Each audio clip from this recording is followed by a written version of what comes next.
In the heart of America. In the heart of America is a pretty startling piece of writing। यह एक चमत्कारपूर्ण piece of writing है।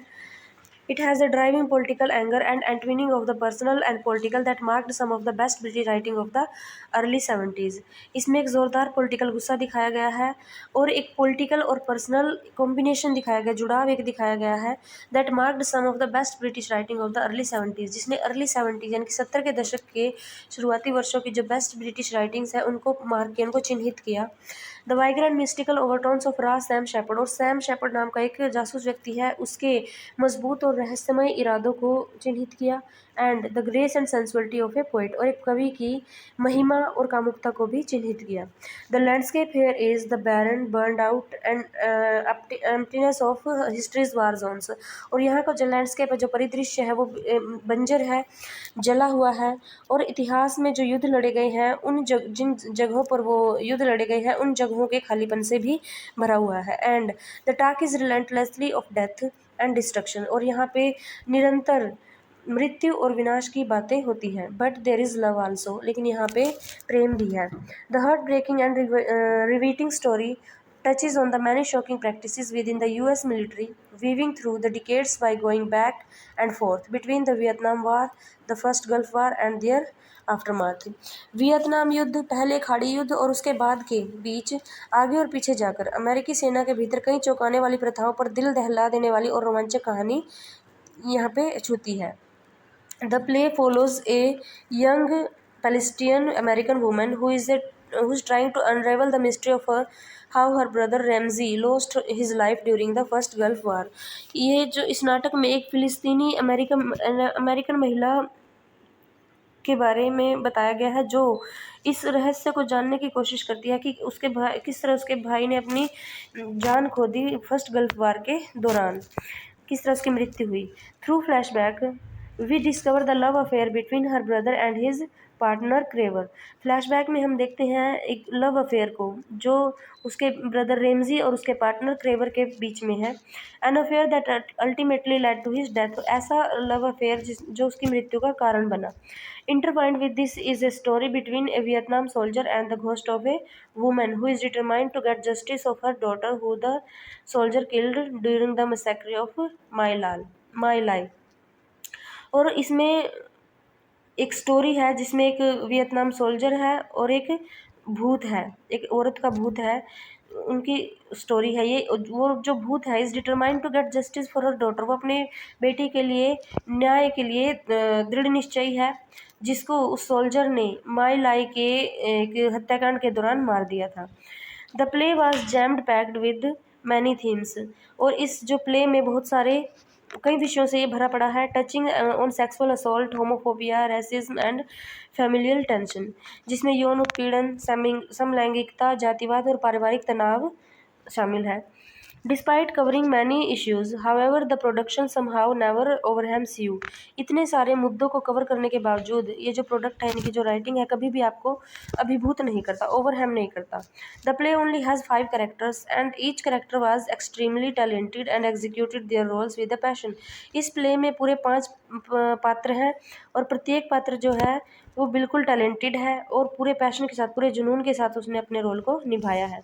Although the play was wonderful it is not for the फेंट of heart, जो play था बहुत अद्भुत था, मतलब अलग ही था बिल्कुल, लेकिन ये बेहोश करने के लिए नहीं था किसी को, ये नहीं कि डराने के लिए नहीं था। मतलब दो scenes were very jarring moments that left me feeling unsettled and somewhat uncomfortable. इसमें इसके वो दृश्य बहुत झकझोरने वाले थे जिन्होंने मुझे बेचैन, यानी कि कुछ सीन जो थे इसमें बहुत झकझोर देने वाले थे जिन्होंने मुझे बेचैन और कुछ अनकंफर्टेबल महसूस करवाया। One of the most well crafted elements of the play is it's focus on the problematic practices with in the military. नाटक के जो सबसे अच्छी तरह से तैयार किए गए तत्व थे उनमें से एक था सेना के अंदर समस्याग्रस्त प्रथाओं पर इसका ध्यान केंद्रित करना।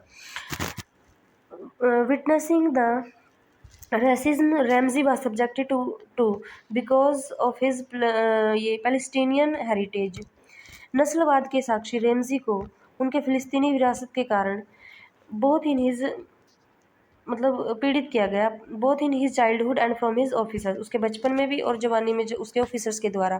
सिर्फ उन लोगों के साथ उसके मतलब पैतृक संबंध होने के कारण जिन लोगों का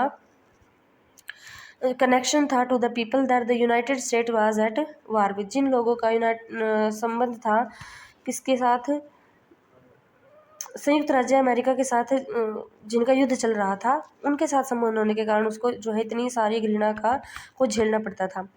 इट वॉज डिस्गस्टिंग, यह बड़ा ही घृणित था। This play is set in the time right before the don't ask don't tell era, यह जो प्ले है उस समय में सेट किया गया था, उस युग में सेट किया गया था जब डोंट टेल डोंट आस्क का थीम था लोगों के बीच, यानी कि ना कुछ पूछो ना कुछ बताओ। उस टाइम की बात है ये, जब ये सेट किया गया था जो नाटक।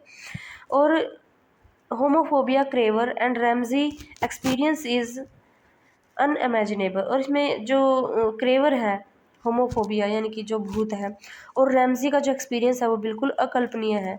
They created a beautiful relationship that is destroyed by homophobia, और उन्होंने एक अच्छा रिश्ता अपना बना लिया था जिसको होमोफोबिया ने, एक बीमारी होती है, उसने डिस्ट्रॉय कर दिया। And anger from the outside forces of the military, और मिलिट्री जिसमें होमोफोबिया ने जिसको, और सेना के बाहरी ताकतों के गुस्से ने जिसको नष्ट कर दिया उस रिश्ते को।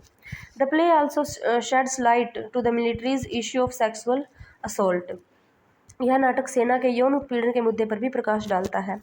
The US military is somewhat infamous for its inability and refusal to work toward justice for sexual assault survivors, यह जो यूएस मिलिट्री जो है, अमेरिकी सेना, अपनी अक्षमता और यौन उत्पीड़न के बचे लोगों के लिए न्याय की दिशा में काम करने से इनकार करने के लिए कुछ हद तक बदनाम है। This play gave a voice to people who were captured or ambushed by the military and were then later assaulted by our soldiers, इस नाटक में ने उन लोगों को आवाज़ दी है जिन्हें सेना ने पकड़ लिया था या घात लगाकर हमला किया था और बाद में हमारे सैनिकों द्वारा उन पर हमला किया गया था। Stories which were often not talked about, और ऐसी स्टोरी जिनके बारे में कभी बातचीत नहीं की गई है। The play communicates that their experience to the audience in a very raw way, नाटक बहुत ही कच्चे तरीके से, बड़े ही कच्चे तरीके से अपने अनुभव को दर्शकों तक पहुंचाता है। The play was not only powerful but also beautiful, जो प्ले है ये पावरफुल ही नहीं, ब्यूटीफुल भी था, यानी शक्तिशाली ही नहीं बल्कि सुंदर भी था। The play house is an intimate setting with a small stage in the center of the room and setting rising up and around it. Play house एक अंतरंग सेटिंग है जिसमें कमरे के केंद्र में एक छोटा सा मंच होता है।